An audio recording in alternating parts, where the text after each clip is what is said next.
Hello అండి, welcome back to me సేవ madam family blogs. ఈరోజైతే మా అబ్బాయి బెంగళూరు వెళ్ళిపోతున్నాడని లీవ్ అయిపోయింది. కొంచెం బాధ. కానీ ఏంటంటే వాడన్నాడు వాడికి నచ్చినవన్నీ చేసేద్దామని చెప్పి రొయ్యల పకోడీ, చికెన్ పకోడీ నైట్కేమో అది స్నాక్స్లా తింటాడట. మ్యారినేట్ చేసి పక్కన పెట్టాను. వాళ్ళ తాతయ్యకి తెలియకుండా చికెన్ అయితే కనుక తెప్పించాను అనమాట అండి. ఎందుకంటే ఫ్రై చేయమ్మా చాలా ఏం తిన్నాను. సరే ఈ 10 డేస్ కూడా లేదు కదా అని చెప్పి నేను కూడా తీసుకొని వచ్చి ఇప్పుడు తినొచ్చు అని చెప్తున్నారు కదండి.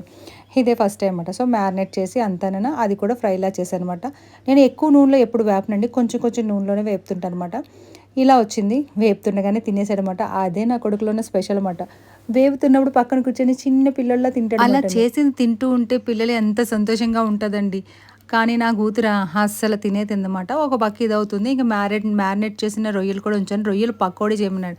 నేనెందుకు నెక్స్ట్ లెవెల్ అన్నానంటే పకోడీ అండి. కూర వండడానికి రొయ్యలు అంతా ఇంతగా ఉంటాయి. అలాంటిది పకోడీ అంటే కానీ ఈరోజు 2 కేజీలు తెచ్చామాట అండి.